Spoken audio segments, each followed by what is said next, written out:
नमस्कार. खरं तर मला बोलायचंच नव्हतं आणि आपण कुणाविषयी बोलतोय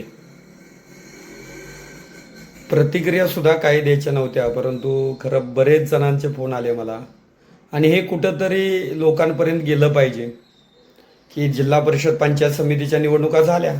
जय पराजय हा होत असतो, परंतु आता सोसायटीचं ही जी निवडणूक आता लागलेली आहे डी सी सी बँकेची आणि त्या माध्यमातून जावळी तालुक्यामध्ये जे काही सुरू आहे, काय विरोधकांना एकतर आरोप करायला एक सुद्धा त्यांच्याकडे मुद्दा नाही.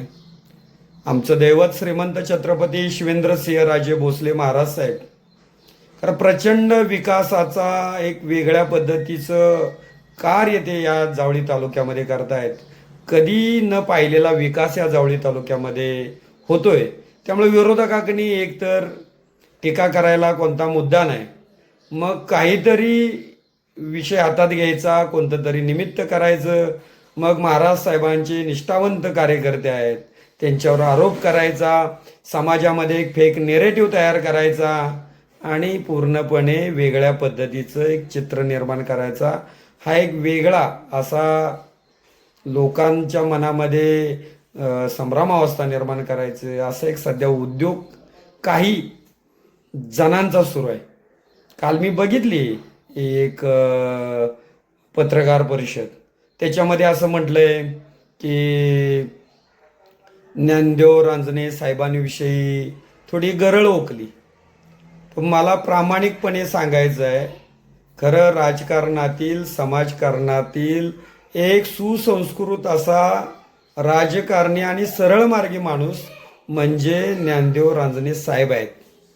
कुठं समाजसेवेचं आणि राजकारणातील खऱ्या अर्थानं आदर्श असं व्यक्तिमत्वाचं नाव घेतलं की एकाच माणसाचं आठवण होती आणि ते म्हणजे साहेब. जसं समोर एखादं मंदिर दिसलं की आपलं मस्तक नतमस्तक होतं, तसं एखादं विकास काम किंवा एखादं अडचणीत असलं तर एकच नाव पुढे येतं की ते म्हणजे साहेब, आणि ते साहेब म्हणजे ज्ञानदेव रांजणे साहेब. आता जे कोण असं म्हणत होते की ज्ञानदेव रांजणे साहेब कुठले, ते ठेकेदार. अरे मला म्हणायचं आहे की ते ठेकेदार तर एक आहेतच, पण ते असे एक सर्वोत्तम ठेकेदार आहेत. आणि प्रामाणिकपणे सांगतो की आपण सुद्धा ज्यावेळी उच्चार त्यांचा करत होता की नुसतं ज्ञानदेव रांजणे ठेकेदार असं नव्हता करत, ज्ञानदेव रांजणे साहेब हे तुमचं ॲटोमॅटिक मुखातून येत होतं.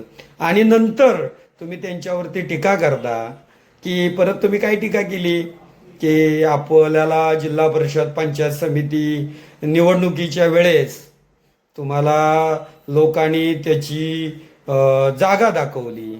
अरे कसली जागा दाखवली? एक तर आपल्याला ह्यो गण आंबेगर गण आहे का केळगर गण आहे अजून आपल्याला नाव माहीत नाही.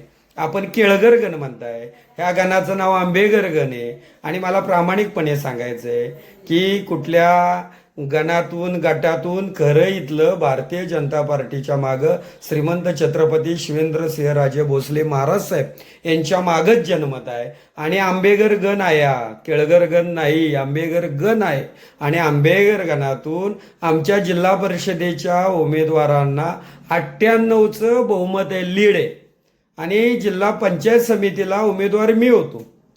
मला पंचायत समितीला 722 मताचं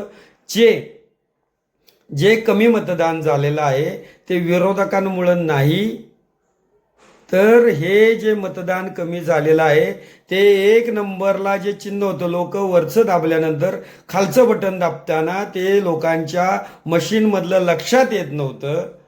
आणि काही गैरसमजुतीतून हे आपल्याला हे मताधिक्य मिळालेलं आहे. हे म्हणतात ना, आपलं खेळता खेळता ससा हातात सापडला, असा हा विजय आणि जय पराजय पचवणारे आम्ही माणसं आहे. फेक नेरेटिव्ह करायचा आणि एक चांगलं व्यक्तिमत्व असणाऱ्या ज्ञानदेव रांजणे सारखा खऱ्या अर्थानं लोकनायक आहे, जो खऱ्या अर्थानं ज्या माणसाच्या मागं एक चांगल्या पद्धतीनं सर्वसामान्य जनता आहे, अशा माणसाच्या विरोधात सातत्यानं गरळ वाकायची, समाजामध्ये फेक नेरेटिव्ह करायचा, आपले आजूबाजूची माणसं उभी करायची आणि अशा पद्धतीनं निवडणुका जिंकायच्या आणि चांगल्या माणसांना चांगल्या निवडणुकीपासून जे जनतेचं हित पाहत आहेत त्यांच्यापासून दूर करायचा प्रयत्न करायचा. पण हे विरोधकांनी आता सगळं बंद करावं. आता काही आरोप का हे आता जे वातावरण कोण गढूळ करतंय काय करतंय सर्वांना माहीत आहे. हो, इतिहास काय सांगण्याची गरज नाही, कारण याच्यामध्ये आमची 30-35 वर्ष या समाजसेवेत राजकारण आम्ही उघड्या डोळ्यांनी बघितलंय. त्यामुळं कोणी शिकवण्याची गरज नाही, कारण श्रीमंत आमचं दैवत श्रीमंत छत्रपती शिवेंद्रसिंहराजे भोसले महाराज साहेब यांचं काम कर्तृत्व सर्वसामान्यांपर्यंत असणारी त्यांचा नाळ आणि प्रत्येक कार्यकर्त्याच्या पाठीशी खंबीरपणे उभा राहणार आमचा नेतृत्व आहे. आणि त्याच्यामुळं त्याचबरोबर आमच्या कुसुंबी गटात सुद्धा महाराज साहेबांच्या मार्गदर्शनाखाली सर्वोत्तम काम करणारा माणसाच्या सुखदुःखातला जीवाभावाचा माणूस खऱ्या अर्थानं आमचा हक्काच जे साहेबच आहेत आणि ते खऱ्या अर्थानं जनतेनं त्यांना दिलेली ही आपला साहेब हक्काचा साहेब म्हणून ही खऱ्या अर्थानं ही एक त्यांना दिलेलं भूषण आहे. आणि त्याच्यामुळं मी प्रामाणिकपणे सांगू इच्छितो की अशा या फेक नेरेटिव्ह असल्या या खोट्या ज्या काहीतरी घ्यायचं आणि तिथं खोटं करायचं, लोकांच्या मनात खोटं बिंबवायचं, लोकांच्या आता हे सगळं लक्षात आलेलं आहे. आणि त्याच्यामुळं असं कोणी समजू नये, आमच्याही मागं आम्हाला सुद्धा 4,500-4,500 हजार मतं या पंचायत समितीमध्ये पडलेली आहेत. 722 म्हणजे 360 मताचा जरी आमचा पराभव झाला असला तरी जनता ही श्रीमंत छत्रपती शिवेंद्रसिंहराजे भोसले महाराज साहेब जे आपल्या राज्याचं नेतृत्व करतात त्यांच्या पाठीशीच आहेत. आणि एवढ्या लोकांचं मताधिक्य आमच्यावर सुद्धा आहे. त्यामुळे या जनतेची प्रश्न सोडवण्यासाठी त्यांचं जे काय आहे ते मांडण्यासाठी या ठिकाणी आम्ही सगळी मंडळी महाराज साहेबांच्या नेतृत्वाखाली सक्षम आहोत. एका बाजूला आपल्याला फक्त विरोध करण्यास, लोकांवरती टीका पुनी करण्यास वेळ आहे.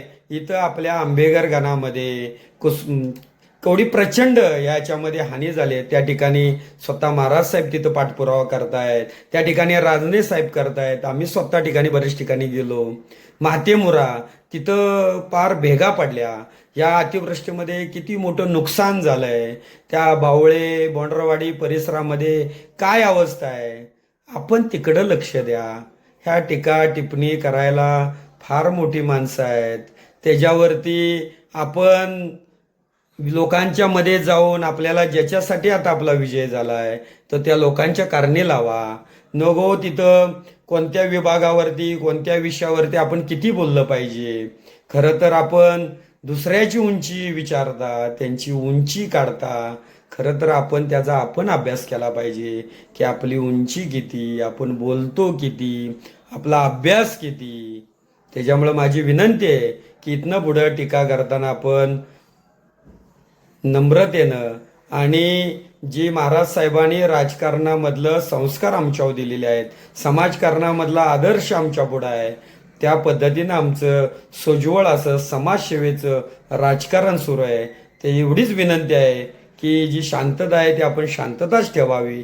विनाकारण चांगल्या लोकांना जो राजकारणातील समाजातील आणि समाजाचा खऱ्या अर्थानं ज्ञानदेव आहे आणि समाजासाठी आमच्यासाठी ते साहेब आहेत, त्या अशा माणसांवर टीका करण्याची आपली तर पात्रता बी नाही, उंची बी नाही. त्यामुळे माझी एवढीच विनंती आहे की सगळ्यांनी असल्या फेक नेरेटिव्हकडे कोणी बघू नका. आणि आपल्याला कळलंच कोण माणसं कामाची आणि कोण माणसं नाही कामाची हे आपल्याला कळत असेल सुद्धा आणि कळलंच. त्याच्यामुळं एवढीच माझी विनंती आहे.